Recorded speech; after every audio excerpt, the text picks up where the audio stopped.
for as hard as it is, London is not getting rid of me until I get what I want. And I think that's That's exactly what I'll tell Portugal when I go there. That's exactly what I'll tell them. my English was afraid of this interview actually, No, but no, it's all right. We'll make it work. Somebody will Google it or try. It's fine. Don't worry. Don't worry. They understand what sorry you're trying people, to say. I promise my English is not as bad as it seems, but I've given music my whole life. Music has been my whole life. It's time that I start taking something from it as well. But the truth is that I don't remember a moment in my life where music wasn't involved in it. This is so much pressure. No.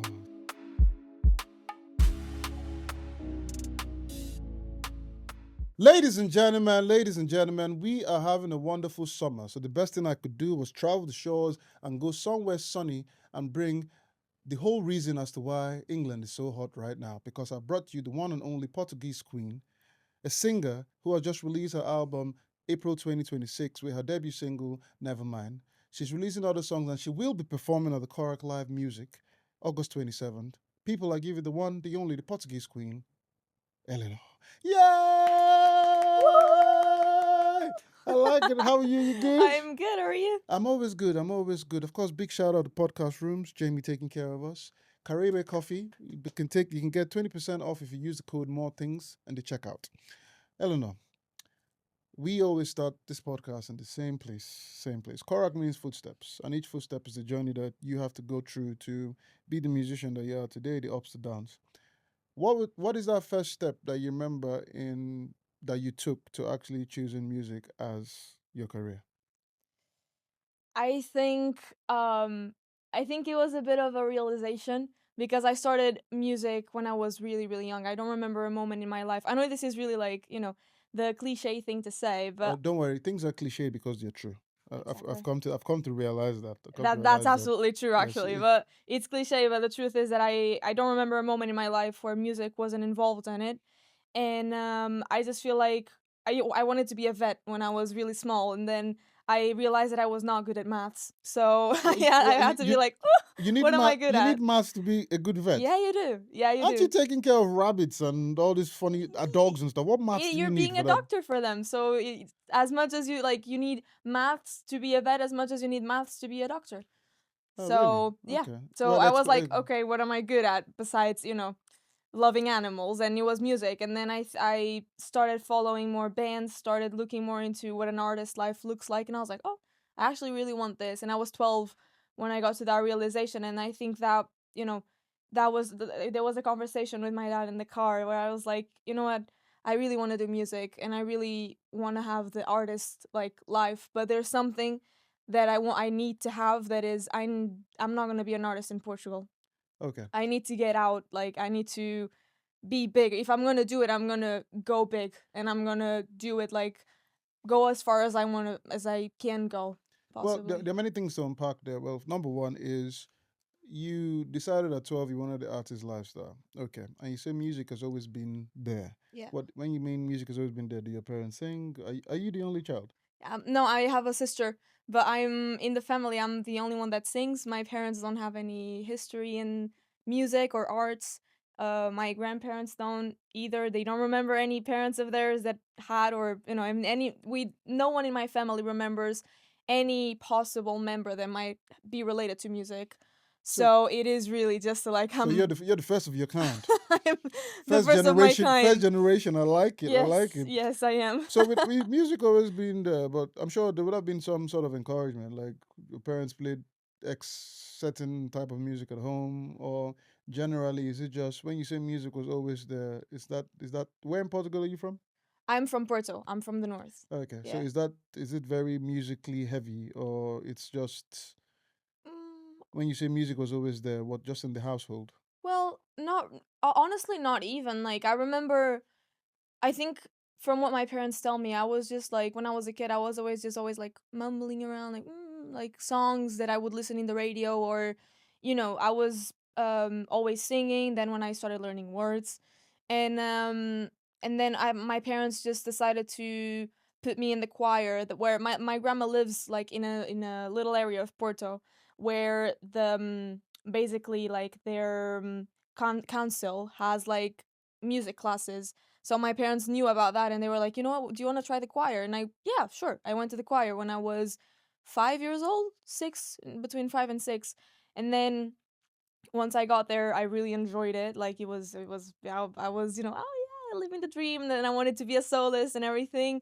And then the teachers, they really liked me and they said, you know what, like we have these guitar classes as well. That it's like in group, it's for, beginners, like beginners, like level 0. And my dad was like, yeah, if she wants to, yeah, let's go. And so that's how music started. And then my family, just like especially my household, my dad, my mom, and my sister, they just kind of started more like being into music after I started music, and after they saw that I had, the little passion for it at 6 years old. Like you can't really see the talent yet, but you can like see a potential passion and a potential, like, yeah, maybe she's gonna be good at this. And I think that's what drove my parents to being really like keen on me keeping on going with music. And that when I was 6, it's when I started like learning guitar and being on a choir and everything. And then from then on, I just kept on going with studies, and my life was just about music all the time. You said at 12 years old you wanted the artist lifestyle. Yeah. What was the artist lifestyle? How was it defined to you at 12? First of all, because at 12 I don't even could I remember what I was doing at 12? I can't remember. Not to mention making a life decision that this is what I want to do. So in your at that time, what did you define as the artist lifestyle that you wanted?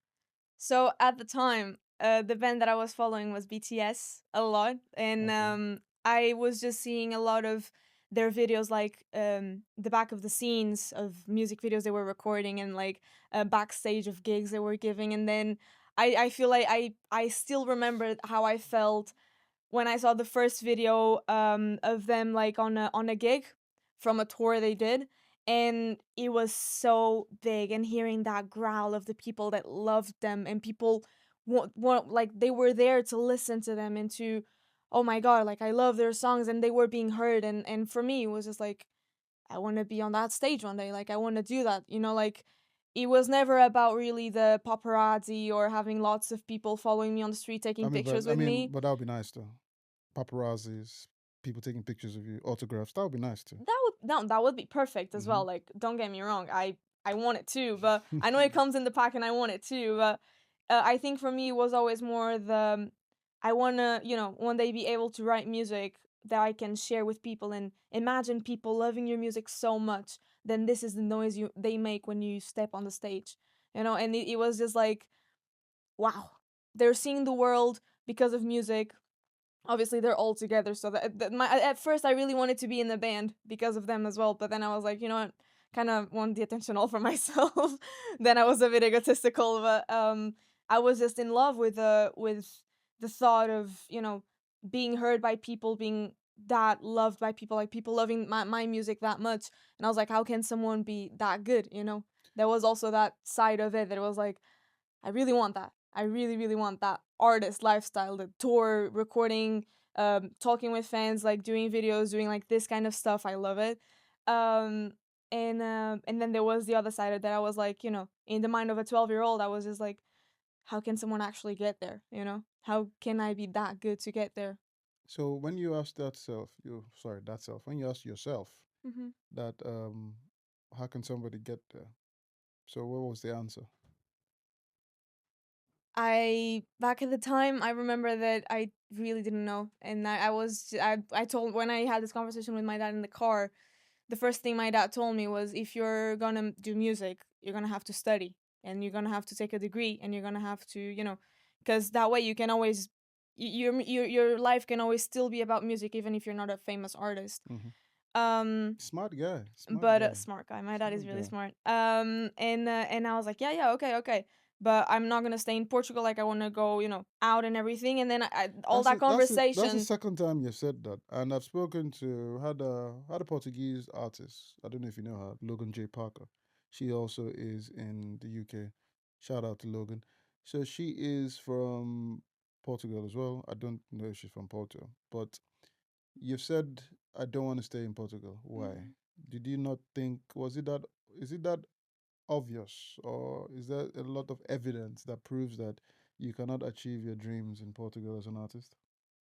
Well, if I'm being completely real, for as much as I love my country and I wish arts were still something that it's valued over there, it is not. Like, You don't think art is valued? no. When it comes to Valued in the everything, sense that valued in comparison to the likes of the US or yes. London, or just not valued at all? So it's basically when it comes to music, like I don't want to be talking a lot about the other kinds of art because I know they're not valorized as well, and they should be louder over there. Like they should be, every kind of art should be way more valued in Portugal. But I want to talk specifically about music because that's where I know best. And what I've always felt like is that first I would need to sing in Portuguese, which is even like the first songs that I kind of that I wrote when I was 12. There was one or two that were in Portuguese and I just didn't feel it. I was just like I don't But like this. but the language, And but the language is supposed to be romantic, amazing, all the good stuff. Somebody might, so what somebody says in English and somebody says in Portuguese, for some reason, the Portuguese sounds even more sexier. you So, think? yeah, well, I do. And so, how is it a case of it doesn't translate that way to you, or you just don't think it's something that would work for you musically? I think that it doesn't work for me musically. I think that I just feel way more safe. I just feel way safer and way like better just singing in English and expressing my feelings in English. I don't know why did I develop that, but I do know that when I was writing in Portuguese, my first little song was about my dog. Was saying how much I love my dog cuz Okay. that's right at the time my parents gave me finally a dog. And I wrote him a song in Portuguese. And I remember like there was that one, there was another one, and then I don't know, like obviously I was 12 years old. There wasn't that much of me to talk about like all my feelings and everything, but I do remember that I didn't feel like it was my thing. I didn't feel like it was, what I wanted to do in Portuguese. And it's not because it's not a beautiful language, because there's so many artists and so many, from like the old times, let's say, and like older artists over there, even that are still alive, that I love. That I love the songs. I think they're romantic, and they have this melancholy, melan Your mel- English is as good as mine. Don't. I have no idea my English was afraid of this interview actually, No, but no, it's all right. We'll make it work. Somebody will Google it or try. It's fine. Don't worry. Don't worry. They understand what sorry you're trying to people. say. I promise my English is not as bad as it seems, but yeah, like we have this word that is saudade, that is basically the feeling of missing someone. It's my favorite word in Portuguese. That it's For me, when I say saudade, you know it's missing someone, but missing someone deeply. And it's Y- like it's a word that You it's only Portuguese, you just proved my point yeah, right there. yeah, I So know, but what's the word? saudade. You see, I'm not gonna try it because I just destroy it. But that means missing somebody. Yeah, that You means see, how missing boring somebody. missing somebody sounds, but Yeah, compared to saudade. so that I There you like go, you got it. I You like it. actually did. I'm Come gonna on. move to Portugal, people. Anyway, I think you should. I will. I've never been, but hopefully I should try and break it.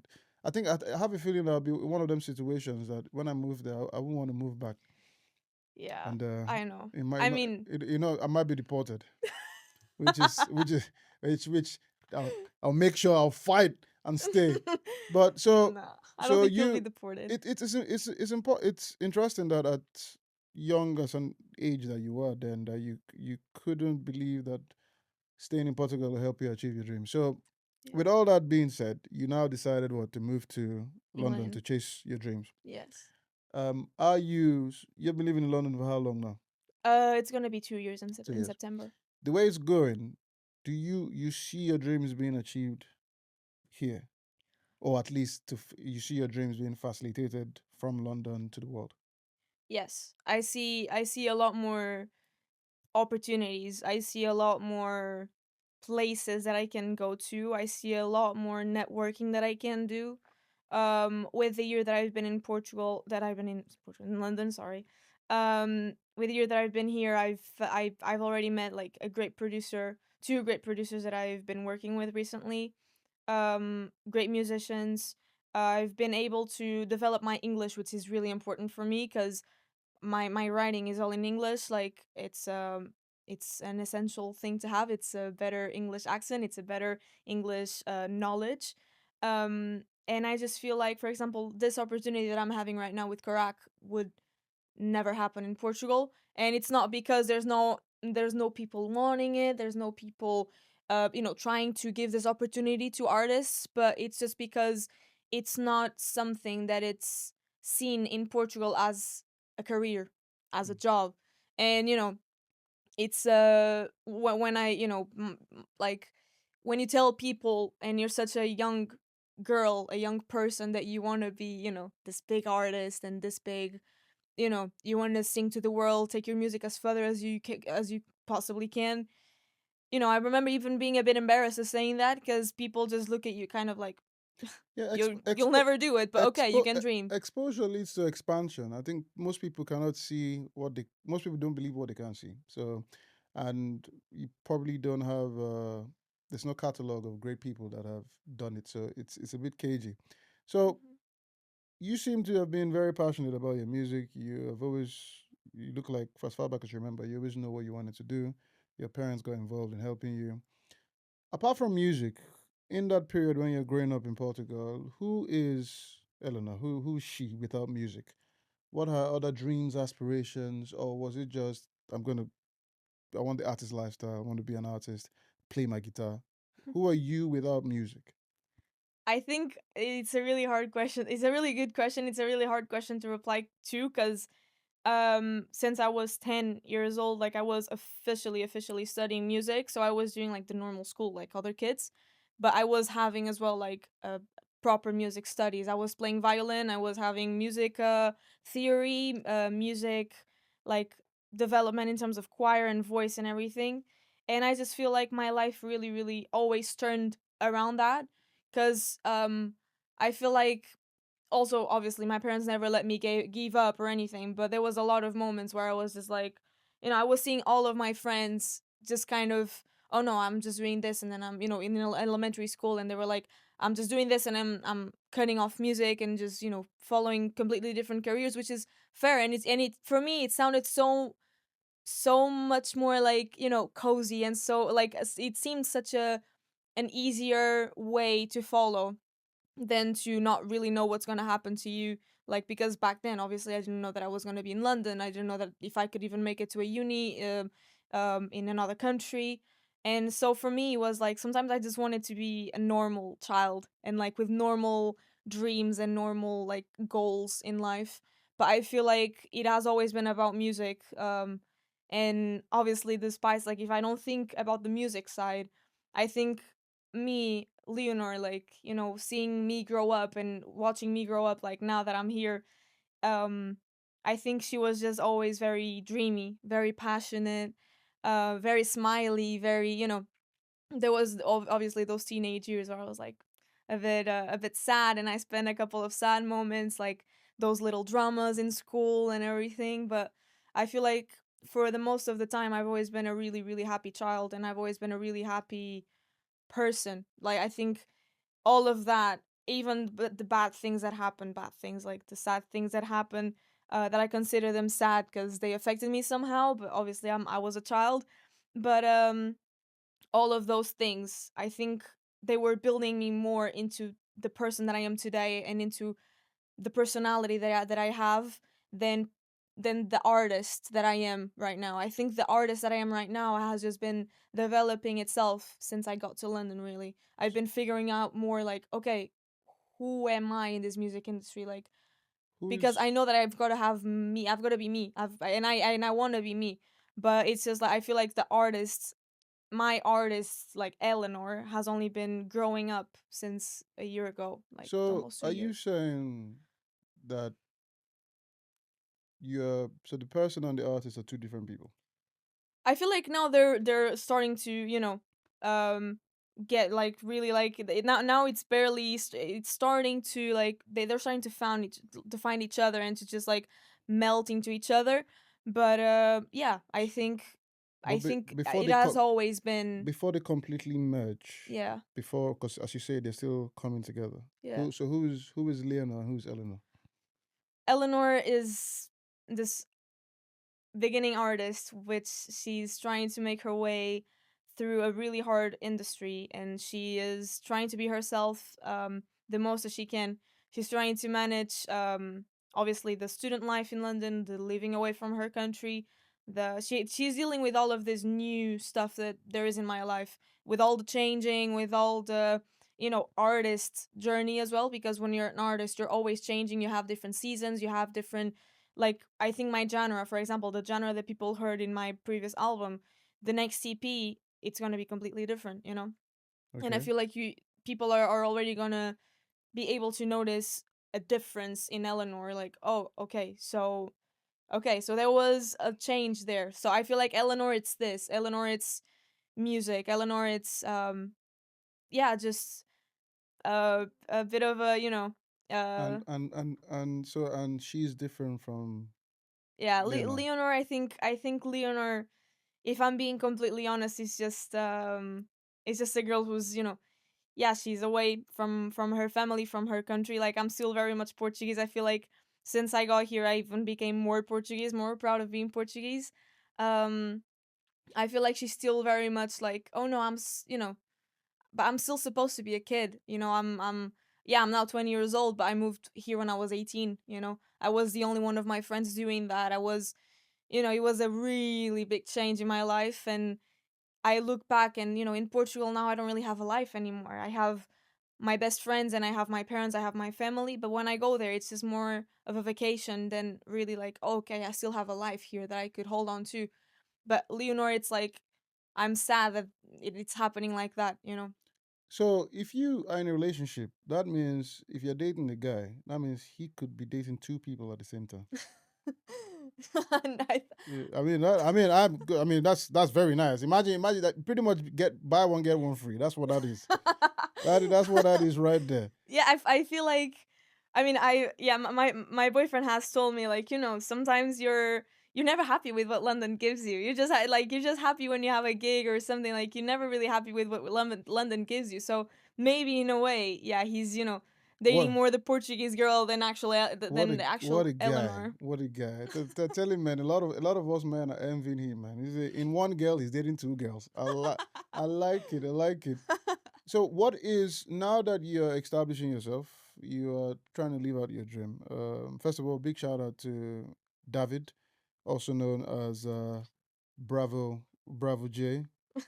Bravo J, yeah, is part of the backliners. But David is the one that put me and Eleanor in touch, and he also will be playing and supporting her on the 27th of August. People get your tickets. Yeah, one more reason for you guys to come to There you listen to go. David. Come down. He's an Calm all down. right guy sometimes. So now that you're establishing yourself and you're pushing, what is if you have you? I mean, the definition of the dream is to become as big as possible and for your music to Yeah. touch people.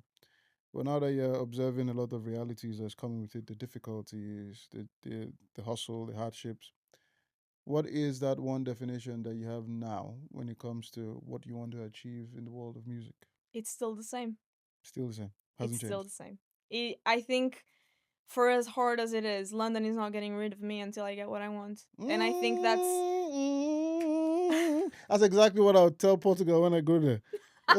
That's exactly what I'll tell them. Man, you're not gonna get rid of me until I until get I what I get what want. I Like, want. yeah, I don't know what I want now, but when I get there, I know. So, Yeah, I okay. think And what for do you as want? hard for as hard as it is on me, for as hard as for as much as there's a lot of me abdicating so much stuff and me like giving away so much of my energy, so much of other things that I could be doing with my life. It's still a very risky career for as much as I consider it's going well up till now as a beginning artist, but there's still so many steps to take.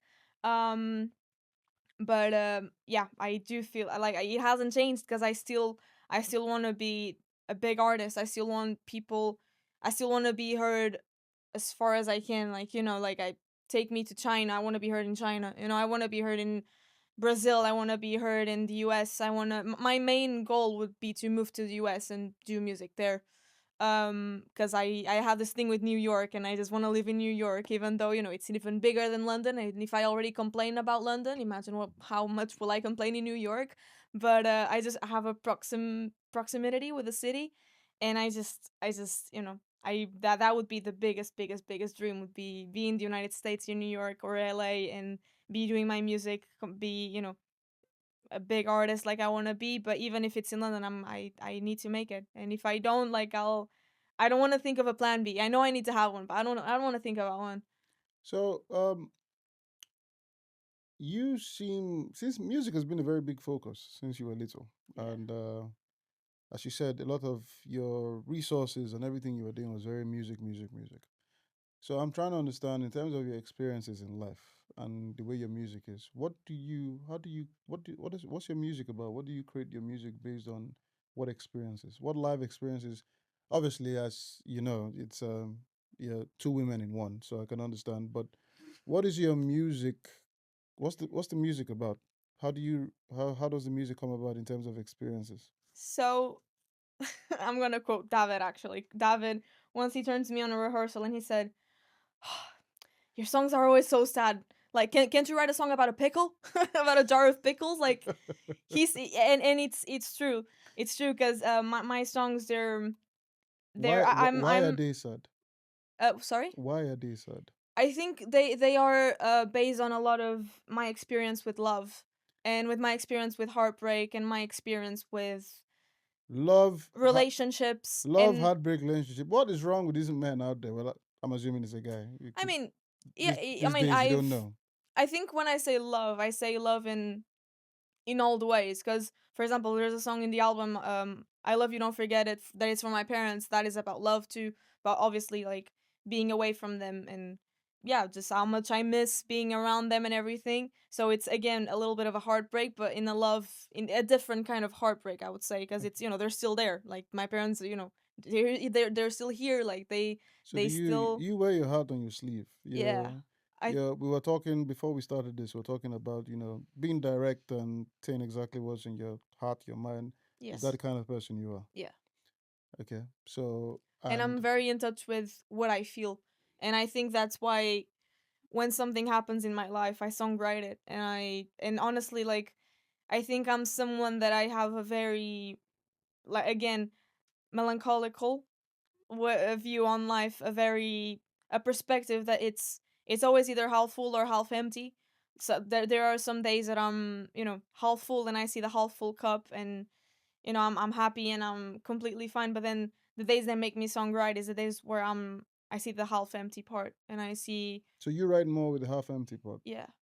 I don't know why. I hope one day I can actually write about a jar of pickles. But for now, I can only really, like, write about, being half empty, and being just my experiences that I had. Like, it's not like I have always had, like, a very easy mental kind of journey through life. Like, I've always been pretty, like, um If you're very in touch with what you feel, I mean, we feel the sad times and happy times. So how come you write more songs on the sad times than the happy times?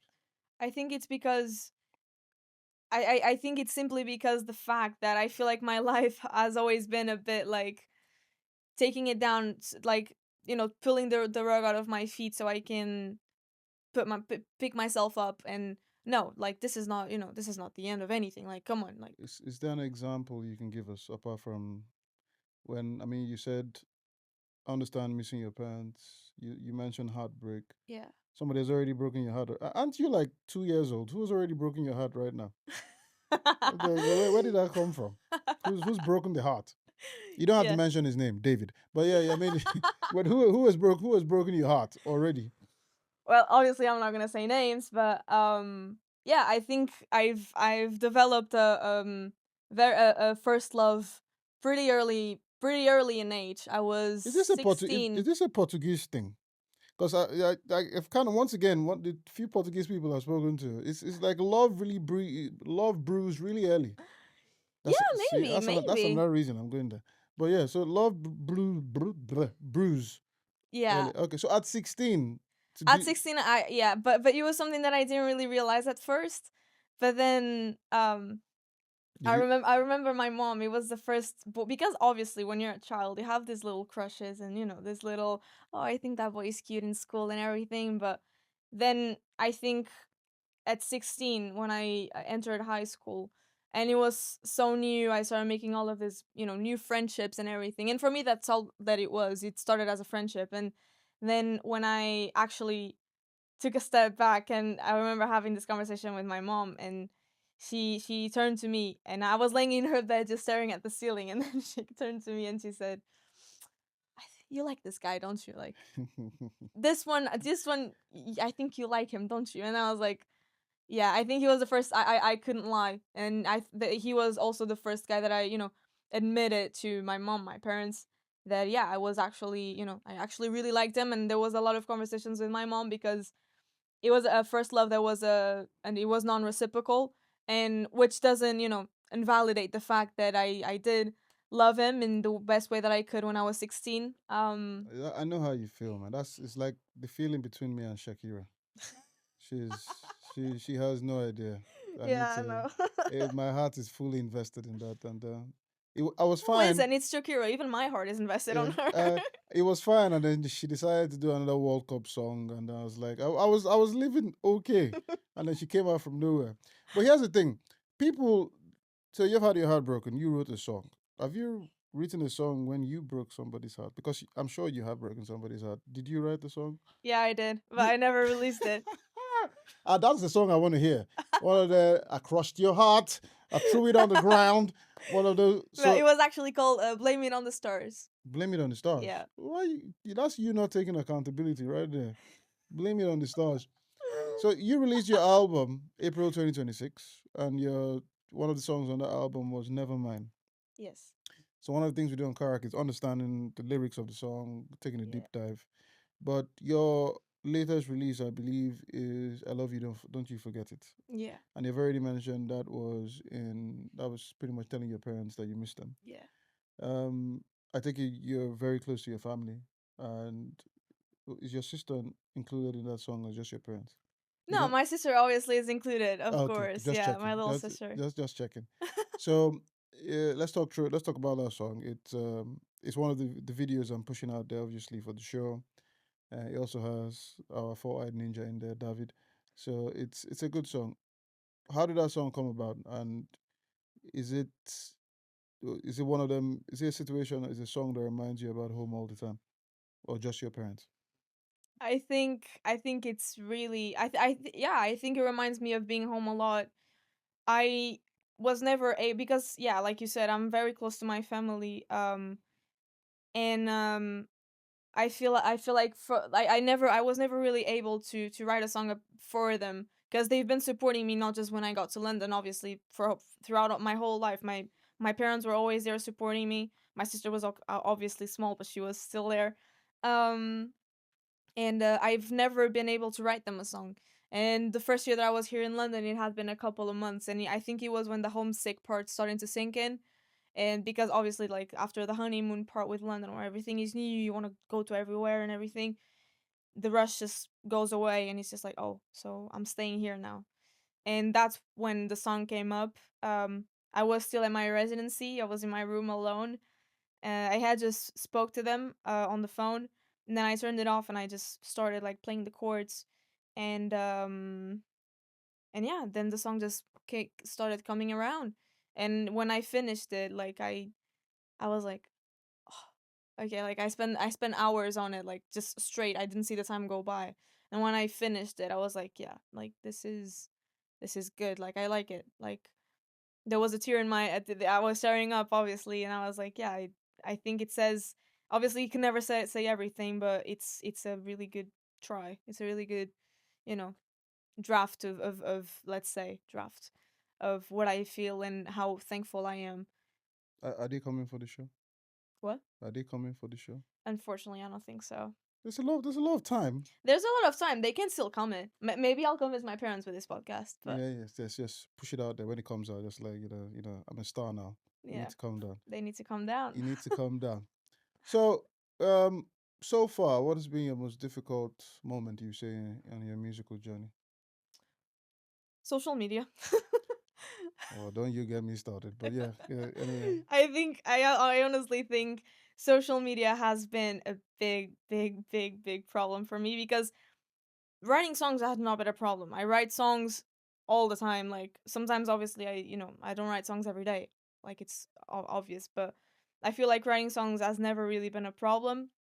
Um the stage presence has been improving a lot since I've been performing a lot more, especially this year. I already outran like the number of gigs that I had last year, so that's really really good because we're now in July. There's still 6 months, 5 months to finish the year. There's still a lot of gigs to come, but so that's good. And then the social media part is just like I still don't understand who do I need to be to actually get to people, because I want to be myself. Yeah, you just have to be yourself. And I really don't want to go like, okay, I'm going to post this just because it's trendy, just because it's, just because it's probably going to For You page, or just because I it's. mean, you can still follow a trend, but still be yourself. You can, but I think with the trends, especially that are nowadays trending, I feel like I don't really relate to many of them, and I'm not really that kind of person. I've never been, and I don't really want to be the person that is just gonna post, because this is what I want now, and this is why exactly I was so excited about this interview, because this is me, like me. I'm here talking to you, and this is me, and I think people can see a lot of more of who So Eleanor is. okay, so this is Eleanor. This is Eleanor. Okay, This is Eleanor. Can you you see this left you left confidence? Leonor at home. I left Leonor All home. right, She okay. didn't behave today. She did. It's terrible, terrible, terrible. Terrible. So social media is the most difficult. I mean, I relate. I totally understand. But okay, what's been the most enjoyable thing about the music world? I think that the the journey part of it, in terms of seeing how much I can grow as an artist, and I am seeing how much I have grown as an artist, because I feel like when I got here everything was still pretty shaky, and I have this really idea where it's like, I know I'm going to do this and that's it, and there's nothing that can really get in my way. Obviously there's going to be days where I'm just like, I want to give up, but then the next day I promise you that I'm going to wake up and I'm going to be like going at it 100% again, because I'm still a human, obviously, but I have this goal and I have this passion for music, where right now it has become an obsession, a good obsession, in the way like, no, I've got to make it. And no, like I've given music my whole life. Music has been my whole life. It's time that I start taking something from it as well. And I feel like the most enjoyable moment of this journey, especially since I've been to London, it's seeing my music like starting to give me a bit of boop, boop, boop, boop, boop, a little, like, just a couple bits of good things, like for example being here, there's opportunities, being invited for gigs. um for example, you told me like David that he said like, she's really good, you really gotta get her. Like for me, I love to hear that. Like I that's a really really big compliment to hear. And when people come to me after the show and they're like, you really really, like, you're really cool, what you have is really cool. I've been having a couple of gigs at the West Hampstead Arts Club, where I'm alone with my guitar, playing the new songs for the next EP. And the artists, it's more those kind of artists that they have been pretty huge in the UK and US and everything, and now they're just kind of settled, like they just kind of taking, more the slow life and do more like small venues and everything. And all of them have been telling me like, you have something really cool going on, so hold on to it and just keep on doing it, like don't give up. And this for me, it's like it's a it's fresh air, it feels like fresh air. It feels like music giving me an answer, like, yes, you're doing good, you're doing okay, just keep on going. And I feel like that has been the most enjoyable moments of this journey, is to get like those little bits of fresh air, those little bits of, I'm actually good at this, I actually can do this, and I actually have the potential to do this. So yeah. Very nice. And what will you when all is said and done, or while all is being said, what will you define as success? Being heard, I think from the moment people hear my songs and they don't feel alone and they can relate to it, because I know what it is like to be sad and to feel alone and not really want to talk to anyone because no one really understands, and then there's a song that comes in your headphones and you're just like, like, oh, okay, this person has been through it as well. You don't feel as alone. And for me, success, it's someone feeling that same thing with my songs. because I would, this is what I want. This is what I want my music to do. This is why I invest so much time in my music, so much, perfection in my music when I'm recording, when I'm performing. All the nerves that I have, and all, the butterflies in my belly. It's because I want people to feel this. It's not really because they're looking at me, but because I really want this music to touch them and to get to their hearts and to tell them, hey, like, you can breathe. Like, I've been through it. Millions of people have been through it. Probably you're not alone. And I think for me this is success when someone, from the moment I'll have, people coming to my gigs and, you know as we say, fans. From the moment I have fans, but not really because I'm, just some girl who's, um pretty happy and everything, but actually because people come to me and they say that music kind of, helped me through one of the hardest moments of my life. That for me will feel like, okay, the goal has been achieved and I've done it. Well, Eleanor, we will be following you through this journey. Thank you for sharing your story so far. Yeah. Eleanor will be performing August 27th, Korak Live Music Events 12. Please get your tickets, come down and get to see this story and this amazing woman. So, I said it's been amazing. Thank you for sharing. Thank you And so much for having me. of course, anytime, anytime.